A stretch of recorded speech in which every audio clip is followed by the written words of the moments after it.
நிகழ்காலத்தை சரியாக பயன்படுத்தி கொண்டால் எதிர்காலம் நம்மை வரவேற்கும் நண்பா. வணக்கம் மக்களே, நான் உங்க யாசர். இன்னைக்கு பாத்தீங்கன்னா டே 2, 2வது நோம்புல நம்ம உட்கார்ந்துருக்கோம். ரம்ஜானோட இன்னைக்கு 2வது நோம்பு. நம்ம வீட்டுல காலையில சகர் சாப்பாடு பாத்தீங்கன்னா சிக்கன் கிரேவி, ஒயிட் ரைஸ், தயிர் இவ்வளவுதான் சாப்பிட்டு எப்பவும் போல அரை வயிறு சாப்பாடு வயிறு தண்ணி தான் குடிச்சிட்டு நீயே சொல்லிட்டு உட்காந்துருக்கேன். டெய்லியும் காலையில ஃபஜ்ர் முடிஞ்சுன்னு அஜரத் பயான் பண்ணுவாரு. அதுலயும் குறிப்பா பாத்தீங்கன்னா ஒவ்வொரு நாள் நடக்கக்கூடிய தராஃபியோட சிறப்புகளையும் சொல்லுவாரு. மறக்காம எல்லாரும் பயானா ஃபுல்லா கேளுங்க. வாங்க வீடியோக்குள்ள போவோம். அல்லாஹ்வுடைய மாபெரும் கிருபையினாலும் அருமை நாயகம் ரசூலுல்லாஹி ஸல்லல்லாஹு அலைஹி வஸல்லம் அவர்களின் துஆ பரக்கத்தால் 2 தராவிகளை முடித்து 2வது நோன்புகளை நோற்று இருக்கின்றோம். அல்ஹம்துலில்லாஹ். அல்லாஹ் தஆலா எல்லா நல்லமல்களையும் கபூல் செய்து தந்தருள் புரிவானாக. நேற்றைய தினம் ஓதப்பட்ட அருள்மறை குர்ஆனிலிருந்து சில செய்திகள் உங்கள் சிந்தனைக்காக வேண்டிக் கொண்டு வருகிறேன். ஓதிய வசனத்தில் அல்லாஹ் இப்படி சொல்லி காட்டுகின்றான், ஃபதுகுரூனி அதுகுருக்கும் வஷ்குரூலி வலா தக்ஃபுரூன். என்னை நினைத்தால் நான் உங்களை நினைக்கின்றேன். வஷ்குரூலி எனக்கு நீங்கள் நன்றி செலுத்துங்கள். வலா தக்ஃபுரூன் எனக்கு நீங்கள் மாறு செய்ய வேண்டாம் என்று அல்லாஹ் சொல்லுகின்றான். இந்த ஒன்னை நினைச்சா நான் என்னை நினைக்கிறேன் என்று அல்லாஹ் சொல்லுகிறானே, இதற்கு இறைநேசர்கள், மகான்மார்கள், நபிமார்கள் சொல்லுகின்ற விளக்கம், அல்லாஹ் தஆலா படைத்து விட்டான் சமூகத்தை. படைத்து விட்ட ரப்புல் ஆலமீன் நம்ம என்ன செய்யலாம், ஆல்ரெடி நினைத்து கொண்டுதான் இருக்கிறான். இருந்தாலும் அல்லாஹ் சொல்லுகின்ற வார்த்தை, உனக்கு ஏதேனும் ஒரு தேவைகள் இருக்கிறதா, உனக்கு ஏதேனும் ஒரு கஷ்டம் இருக்கிறதா, என்னை நினைச்சா அந்த கஷ்டத்தை நான் போக்குவேன், என்னை நினைச்சா உன் தேவையை நான் பூர்த்தி செய்வேன் என்று அல்லாஹ் தஆலா சொல்லுகின்ற செய்தியை இறைநேசர்களும் மகான்மார்களும் சொல்லித் தருகின்ற விளக்கம். மேலோட்டமாக பார்த்தால் என்னை நினைத்தால் நான் உன்னை நினைப்பேன் என்பதுதான் பொருள். ஆனால் அல்லாஹ் சொல்ல வருகின்ற வார்த்தை, இன்பத்திலும் என்னை நினை, துன்பத்திலும் என்னை நினை, லாபத்திலும் நினை, நஷ்டத்திலும் என்னை நினைக்கணும். இப்படி எல்லா நிலையிலும் ரப்பை நினைக்க வேண்டும் என்பதை அல்லாஹ் தஆலா விரும்புகின்றார். நடந்தாலும் ரப்பை நினைக்க வேண்டும், ஓடினாலும் ரப்பை நினைக்க வேண்டும். நடக்கக்கூடிய நடை எனக்கு சொந்தம் அல்ல, ஓடக்கூடிய ஓட்டம் அது எனக்கு சொந்தம் இல்லை, பேசுகின்ற பேச்சு அது எனக்கு சொந்தம் இல்லை. எல்லாத்திலும் ரப்பை நினைக்க வேண்டும். பார்க்கக்கூடிய பார்வை முதல் தொட்டு, போகின்ற உணவு முதல் கொண்டும், உறங்கக்கூடிய உறக்கம் வரைக்கும், காலை எழுந்திருக்கக்கூடிய அளவுக்கு எல்லா இடத்திலும் ரப்பை நினைக்க வேண்டும். ஒரு ஆச்சரியமான ஒரு செய்தி என்ன தெரியுமா, உறங்குகின்ற பொழுது இப்படி ஒரு துவாவை நாம் ஓதுவோம். அதனுடைய பொருள் கேட்டோம் என்று சொன்னால், இன்றைய இரவிலிருந்து அந்த துவாவை ஓதாமல் தூங்க வேண்டும் என்று யோசிப்போம். தூங்குகின்ற பொழுது இப்படி நாம் சொல்லி தூங்குவோம், அல்லாஹும்ம பிஸ்மிக அமூத்து வாஹியா. யா அல்லாஹ், உன் பெயரை கொண்டு நாங்கள் என்ன செய்கின்றோம், மரணமாக போகிறோம். உன் பெயரை கொண்டு நாங்கள் மரணமாக போகின்றோம். உன் பெயரை கொண்டு நாங்கள் காலையில் எழுந்திருக்க போகிறோம். இந்த 2 நிலைப்பாடும் அல்லாஹ்வை தவிர உலகத்தில் வேறு யாருமே கொடுக்க முடியாது. கோடிக்கணக்கான பணம் காசுகள் இருக்குது, ஆனா தூக்கம் இல்லை அப்படின்னா அந்த பணம் காசுகள் வேலையே இல்லை. ஒருத்தட்ட ஒண்ணுமே இல்லை, ஆனா நிம்மதியா தூங்குறான். 2க்கு வேறுபாடு இருக்குது. உலகம் ஓடுறவனுக்கு வேறுபாடு இருக்குது, உலகம் வேண்டாம் ரப்பு தான் வேணும் நினைக்கிறவனுக்கு வேறுபாடு உண்டு. இந்த 2க்கு மத்தியிலே யார் அல்லாஹ்வை நினைக்கிறார்கள் என்பதுதான் இங்கே பார்க்க வேண்டும். உலகம் வேண்டும் தான், துனியா வேண்டும் தான், காசு வேணும், பணம் வேணும், எல்லாம் வேண்டும். எல்லாத்துக்கும் இடையிலே ரப்பு முக்கியமாக வேண்டும். ரப்பு இல்லாமல் காசு வருவதில்லை, ரப்பு இல்லாமல் உழைப்பு வருவதில்லை, ரப்பு இல்லாமல் ஆரோக்கியம் இல்லை, உடல் திடகாத்திரம் இல்லை, வயோதிகம் இல்லை, குழந்தை பருவங்கள் இல்லை, மனைவி இல்லை, மக்கள் இல்லை, யாருமே இல்லை. எல்லாத்துக்கும் ரப்பு தேவைதான். ரப்பு நாடிய நாட்டம், நான் உன்னை படைத்தேன் என்னை நினைப்பதற்காக வேண்டி. ஆனால் நீயோ என்ன செய்து விட்ட, வலா தக்ஃபுரூன் எனக்கு மாறு செய்ய வேண்டாம் என்று நான் சொன்னேன், ஆனால் நீ எனக்கு மாறு செஞ்சுட்டு இருக்க. அப்ப அல்லாஹ் அடிக்கணும்னு நினைச்சிருந்தா அல்லாஹ் எப்பயோ நம்மளை அடிச்சிருந்தோம். ஆனால் அல்லாஹ் அடிக்காம வச்சிருப்பதற்கு காரணம் அவருடைய மேலான கருணை ஒன்று மட்டும்தான். அந்த கருணைக்கு உலகத்தில் எதுவுமே ஈடுணை ஆகாது.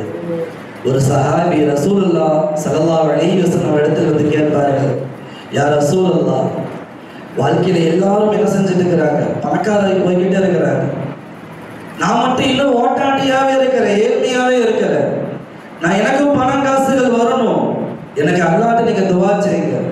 ரசூல்லா கேட்டு அல்லாஹ் இல்லைன்னு எங்கேயாவது சொல்லியிருக்கிறானா? ரசூல்லா எது கேட்டாலும் அல்லாஹ் தருவோம். அப்படி அந்த சஹாபி இடத்துல நபி அவர்கள் சொன்னாங்க, வேண்டாம் வேண்டாம் தோழரே, இப்ப என்ன இருக்குதோ அதை வச்சு அப்படியே வாழுங்க, அல்லாஹ் உங்களுக்கு பரக்கத் செய்வான். மனுஷன் தானே, ஒரு ஆசை இருக்கும் அல்லவா? ரசூல்லா சொன்னாங்க, இல்லை யா ரசூல்லா, எனக்கு கொஞ்சம் அப்படியே செட்டில் ஆகணும்னு ஒரு ஆசை இருக்குது, எனக்காக நீங்க அல்லாஹ்ட்ட கொஞ்சம் பர்சனலா துவா செய்யுங்கன்னு சஹாபி சொல்லுகிறார்கள். அந்த சஹாபியுடைய பெயர் வந்து சாயலபான் ஒரு சஹாபி. ரசூல்லா துவா செஞ்சாங்க. அதே போன்று ஒரு 2.5 வருடத்திலே அந்த சஹாபிக்கு இருந்த மாடு ஆடு இதுக்கெல்லாம் குட்டிகள் போட்டு போட்டு நல்ல ஒரு பொருளாதாரத்துல வந்து டாப் பணக்காரா ஆகிட்ட அந்த சஹாபி. பணக்கார ஆக ஆக என்ன ஆகிறது, அவர்கள் ஆல்ரெடி செய்து கொண்டிருக்கக்கூடிய இபாதத்துகள், அல்லாஹ்வினோடு தொடர்பு வைத்திருந்த தொடர்புகள் எல்லாம் பணக்காசுகள் வர வர கொஞ்சம் கொஞ்சமா கட்டாயிட்டே வருது. ஃபஜ்ர் தொழுத சஹாபி ஃபஜ்ர் தொழுகாம போனாரு, லொஹர் தொழுகாம போனாரு, அப்படியே அஸ்ர் இசா வரைக்கும் எந்த தொழுகையும் இல்லாமல் அல்லாஹ்வை விட்டு அவர்கள் நிராசையாகி விட்டார்கள், தூரமாகி விட்டார்கள். ஒரு கட்டத்தில் பணக்காராகி ஜக்காத்து கொடுக்கின்ற அளவுக்கு அந்த சஹாபி வந்துட்டாங்க. இப்ப ரசூலுல்லாஹ் வந்து சில சஹாபாக்கள் சொல்லி வராங்க, அந்த காலத்துல ஒரு வளமை இருந்துச்சு, ஊர்ல யார் யாரெல்லாம் பணக்காரர்களாக ஜக்காத்து கொடுப்பதற்கு தகுதியாக இருப்பார்களோ அவர்களுக்கு ஒரு நபரை போட்டு இருப்பாங்க. இன்றைக்கு எப்படி வந்து இன்கம் டாக்ஸ் ஆபீசர்கள் வந்து வசூலிக்கிறாங்களோ அதே மாதிரி அன்றைக்கு காலத்தில் வந்து இன்கம் டாக்ஸ் ஆபீசர் மாதிரி ஒரு சஹாபி இருப்பாங்க. அந்த சஹாபி பணக்காரராக இருக்கக்கூடிய இடத்துல எல்லாம் போய் ஜக்காத்துடைய பணத்தை எல்லாம் கலெக்ஷன் பண்ணிட்டு வருவாங்க. அப்படி ஒரு சஹாபியை வந்து ரசூலுல்லாஹ் காட்டி விடுறாங்க, இந்த சஹாபி பணக்காரராக மாறிட்டாரு, அவர்கிட்ட போய் ஜக்காத்துடைய பணத்தை வாங்கிட்டு வாங்க அப்படின்னு. போன சஹாபி இந்த மாதிரி ரசூலுல்லாஹ் காட்டி இருக்கிறாங்க, உங்களுடைய நிதியில் இருந்து அல்லாஹ்க்காக வேண்டிய அல்லாஹ்வுடைய பாதையில வந்து நீங்க ஜக்காத்துடைய பணத்தை கொடுங்க அப்படின்னு சஹாபி கேட்ட உடனே அந்த சஹாபியின் வாயிலிருந்து வந்த வார்த்தை இன்றைக்கு உலகத்தில் இருக்கக்கூடிய எல்லா மக்களிடங்கள்ல யாரிடத்துல ஈமானுடைய குறைபாடு இருக்கிறதோ அவருடைய வாயிலிருந்து வரக்கூடிய வார்த்தை அதுதான். இந்த சஹாபி சொன்ன வார்த்தை, இந்த பணம் காசுகள் இறைவன் கொடுக்கல, நான் சம்பாதிச்சது, நான் கஷ்டப்பட்டு உழைச்சு நான் சம்பாதிச்ச பணத்தை நான் எதுக்கு அல்லாஹ்வுடைய பாதையில கொடுக்கணும், நான் எதுக்கு ஜக்காத் பணத்தை கொடுக்கணும், நான் கொடுக்க முடியாது. அல்லாஹ் வந்து நேரடியாக கொடுக்கலையே, எனக்கு நான் தானே சம்பாதிச்சேன், நான் தானே ஆடு மாடு ஒட்டாத்து எல்லாத்தையும் ஓட்டி மேய்ச்சி அதை என்ன செஞ்ச குட்டி போட வச்சு எல்லாமே பண்ணது நான். அந்த பணத்துல ஒரு பைசா நான் கொடுக்க மாட்டேன், திரும்பி போயிருங்கன்னு அந்த சஹாபியை தாட்டிட்டாங்க. போன சஹாபி ரசூலுல்லாஹ் போய் அப்படி நடந்த நிகழ்வை அப்படியே சொல்றாங்க. சொல்லிட்டு நபி அவங்க சொன்னாங்க, இனிமேல் அந்த நபரிடத்தில் ஜக்காத்துடைய பணத்தை நீங்கள் யாருமே வசூலிக்க வேண்டாம் என்று சொல்லிடுறாங்க. ரசூலுல்லாஹ்வுடைய மரணமும் வந்துருச்சு. அடுத்த ஹலீஃபா அபூபக்கரும் வந்து விட்டார்கள். இப்பொழுது அந்த சஹாபிக்கு பணம் கொடுக்காத சஹாபிக்கு உள்ளத்துக்குள்ள ஒரே நறுடலாகவே இருக்குது. இப்படி நம்ம பேசிட்டோமே, அல்லாஹ்வை புரியாம ரசூலுல்லாஹ் சொன்ன செய்தியை விளங்காம இப்படி பேசிட்டோமே என்ற ஒரு அச்சமும் ஒரு பயம் ஒரு உணர்வு கல்வை உறுத்தி கொண்டே இருக்கிறது. இப்போ எல்லா பணங்காசுகளையும் ஜக்காத்துடைய பணத்தை எடுத்துக்கிட்டு அபூபக்கர்கிட்ட ஓடி வராங்க, யா அபூபக்கர் ஹலீஃபாவே, இந்தாங்க உங்க இஸ்லாத்துக்கு சேர வேண்டிய ஜக்காத்துடைய பணத்தை புடிங்கன்னு கொடுக்குறாங்க. அபூபக்கர் நாயகம் சொன்னாங்க, ரசூலுல்லாஹ் கேட்டு தராத போது இப்பொழுது நான் பணத்தை நான் வாங்க மாட்டேன் என்று அந்த சஹாபியிடமிருந்து அபூபக்கர் திரும்பி விடுவார்கள். அபூபக்கருக்கு பின்பு உமர் வந்தார், உமரிடத்தில் கொண்டு வந்து கொடுக்கப்பட்டது. அப்பொழுதும் அந்த சஹாபி என்ன செய்தார்கள், உமர் ரலியல்லாஹு அவர்கள் வாங்கவில்லை. உமர் ரலியல்லாஹுக்கு அப்புறமும் உஸ்மான் வந்தார்கள். அவருடைய ஆட்சி காலத்தில் கிட்டத்தட்ட அந்த சஹாபி கொஞ்சம் வயதாகி விட்டது. அப்பொழுதும் பணம் கொண்டு கொடுத்தார்கள். 2 கலிஃபாக்கள் கேட்ட போது நீங்கள் கொடுக்கவில்லை, நாயகம் கேட்ட போது நீங்கள் கொடுக்கவில்லை, நான் உங்களுடைய பணத்தை வாங்க மாட்டேன், நீங்கள் எதை விரும்பினீர்களோ அதைவே நீங்கள் வைத்துக் கொள்ளுங்கள் என்று அந்த சஹாபியை காட்டி விடுவார்கள். ஒரு கட்டத்திலே அந்த சஹாபி, இப்படி நான் பண்ணிட்டேனே, எனக்கு ஏற்பட்ட கை சேதமே, நாளை வறுமையில போய் நான் அல்லாஹ் இடத்துல என்னது பதில் சொல்ல போறேன், கொடுத்தது எல்லாம் அல்லாத. அந்த ஒரு கட்டத்துல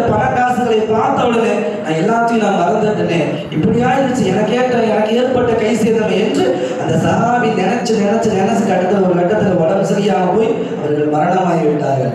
ஒன்றை மட்டும் விலகிக் கொள்ள வேண்டும், எல்லாமே கொடுத்தது இறைவன் தான். பிறந்ததிலிருந்து மரணம் வரைக்கும் இருக்கக்கூடிய இடைப்பட்ட ஒரு 63, 70, 80 வருடத்துக்கு தேவையான அனைத்து பொருளாதாரங்களும், காசுகளும், மனைவிகளும், பிள்ளைகளும், வீடு, மாளிகைகள் அத்தனையும் கொடுத்தது இறைவன் தான். அவன் நாடினால் அவன் எடுத்து விடுவான், அவன் நாடினால் அவன் கொடுப்பான். எப்படி பிறப்பு என்பது நிஜமோ அதே போன்று மரணம் என்பது எல்லாத்துக்கும் சமம் தான். மரணப்படுக்கையில் போகின்ற பொழுது பெட்டி கணக்கில் பணம் கொண்டு போனவனும் உலகத்தில் இல்லை, இல்லை பிறக்கின்ற பொழுது பெட்டியோட சூட்கேஸோடு பணம் கொண்டு வந்தவனும் உலகத்தில் கிடையாது. ஒரு கட்டத்தில் எல்லோருமே இந்த உலகத்தில் விட்டுட்டு போகக்கூடிய எல்லாமே அல்லாஹ் கொடுத்திருக்கிற ஒரு அமானிதமாக ஒப்படைத்திருக்கின்றார். இந்த அமானிதத்தை அப்படியே திரும்பி இறைவனிடத்தில் ஒப்படைக்க வேண்டும். வந்த பொருளாதாரங்கள் இறை பாதையிலே எவ்வளவு செலவு செய்யும் என்பதை தான் இங்கே பார்க்க வேண்டும். இதைத்தான் அல்லாஹ் சொல்லுகிறான், என்னை நினை, நான் உன்னை நினைக்கிறேன், அது எல்லா இடத்திலும் என்னை நினைச்சுப்பார் என்று அல்லாஹ் சொல்லுகிறான். தொழுகில மட்டும்தான் அல்லாஹ் நினைக்கணுங்கிற கருத்து அல்ல, எல்லா இடத்திலும் நினைக்கணும். மலக்கழிப்பது, யூரின் போகக்கூடிய இடத்தை தவிர மற்ற எல்லா இடத்திலும் ரப்பை நினைக்க வேண்டும். ஒரு கவலம் சாப்பாடு எடுத்து சாப்பிடுகின்ற பொழுது இந்த சாப்பாடு எப்படி போகுதுங்கிறத நினைச்சு பார்க்கணும். எல்லாத்தையும் நினைச்சு பார்த்தா தான் அல்லாஹ் யாருங்கிறது நமக்கு விளங்கும். இல்லை என்று சொன்னால் அல்லாஹ் யார் என்பதை புரியாமலே இந்த உலகத்தை விட்டு போய்விடுவோம். அல்லாஹ்வை எனி டைம் நினைக்கக்கூடிய நன்மக்களாக அல்லாஹ் தஆலா உங்களையும் என்னையும் ஆக்கிரமிப்பு புரிவாராக. வாஹிரு தஅவானா அல்ஹம்துலில்லாஹி ரப்பில் ஆலமீன். ஓகே மக்களே, எல்லாரும் பயான் ஃபுல்லா கேட்டிருப்பீங்கன்னு நினைக்கிறேன். நாளைக்கு நம்ம இன்னொரு வீடியோல மீட் பண்ணுவோம். பாய் மக்களே.